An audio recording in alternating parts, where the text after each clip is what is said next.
Welcome back, Pauls. Let's see who's that unknown man. Let's go straightly to the chapter. It's chapter 13, The Crash. The stranger inspecting Nancy's car must have heard her coming.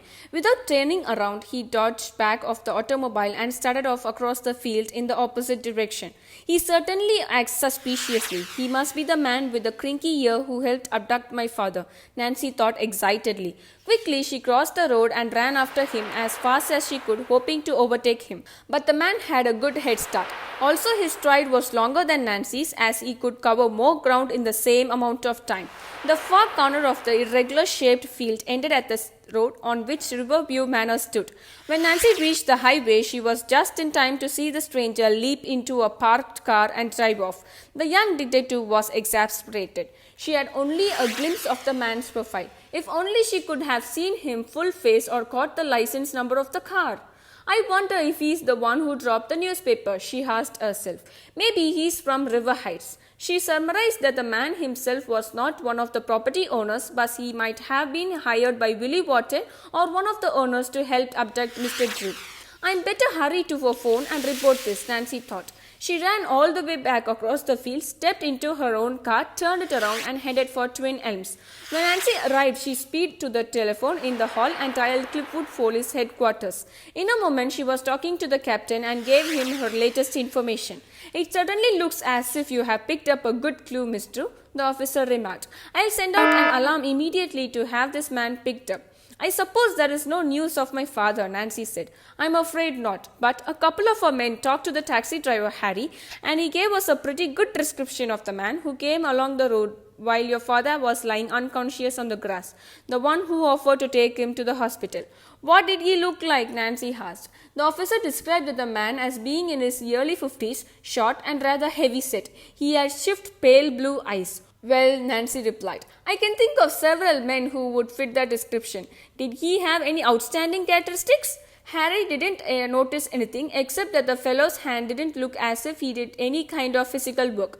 The taximan said they were kind of soft and pudgy.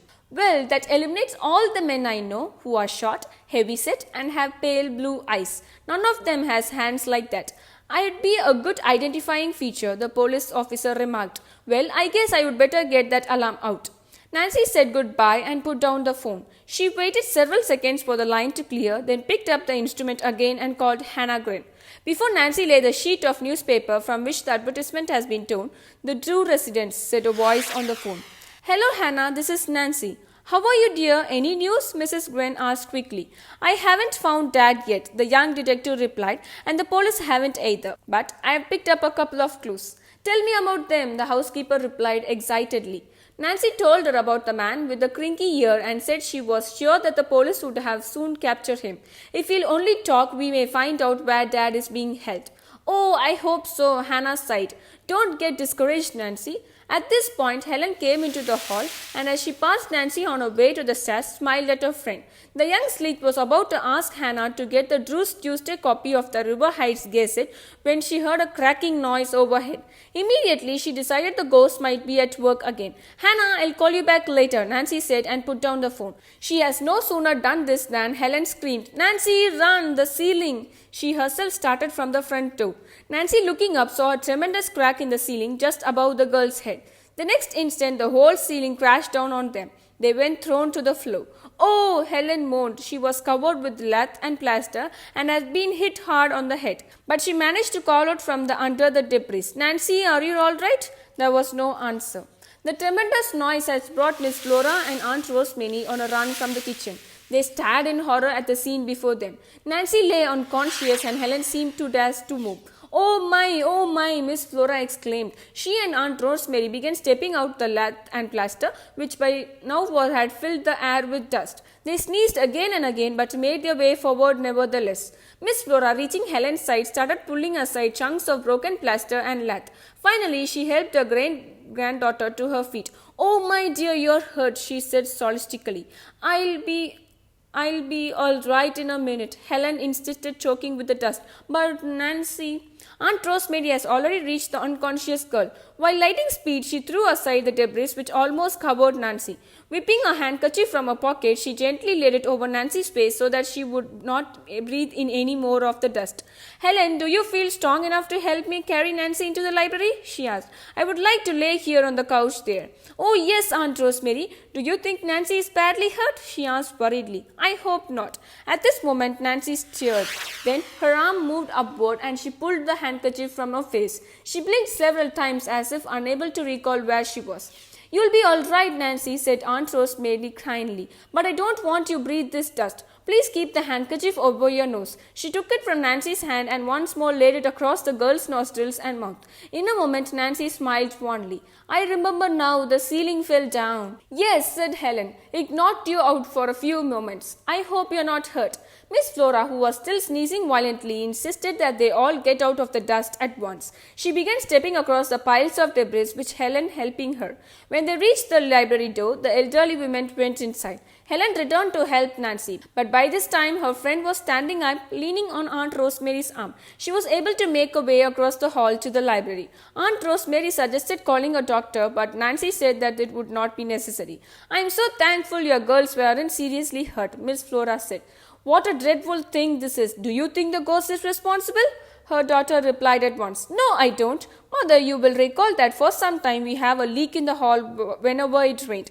And the last time we had a storm, the whole ceiling was soaked. I think they weakened the plaster and fell on its own accord. Miss Flora remarked that a new ceiling would be heavy expensive for them.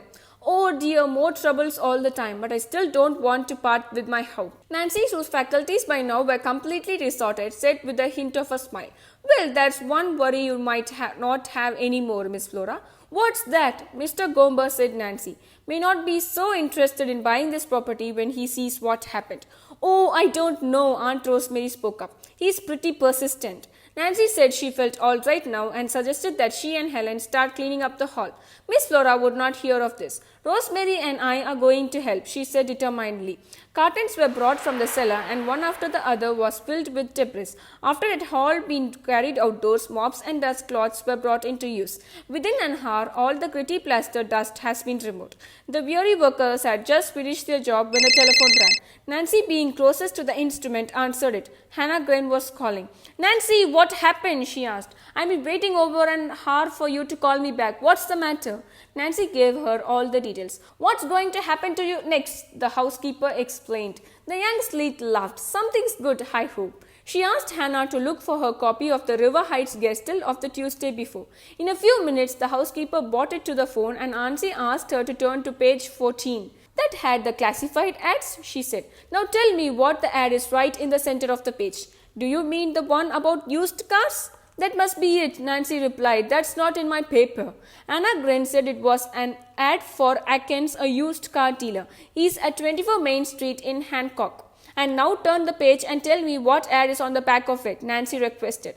It's a story about a school picnic, Hannah told her. Does either one of them help you? Yes, Hannah, I believe you have given me just the information I wanted. This may prove to be valuable. Thanks a lot. After Nancy had finished the call, she started to dial police headquarters, then changed her mind. The ghost might be hiding somewhere in the house to listen, or if we had installed microphones at various points, any conversations could be picked up and recorded on a machine a distance away. It would be wiser for me to discuss the whole matter in person with the police, I am sure, Nancy decided. Invulgingly her destination only to Helen, she told the others she was going to drive downtown but would not be gone long. You're sure you feel able? Aunt Rosemary asked her. I'm perfectly fine, Nancy insisted. She set off in the convertible, hopeful that through the clue of the used car dealer, the police might be able to pick up the name of one of the suspects. They can track him down and through the man locate my father. Will Nancy locate her father? Stay tuned for the next chapter, guys. Have a happy day.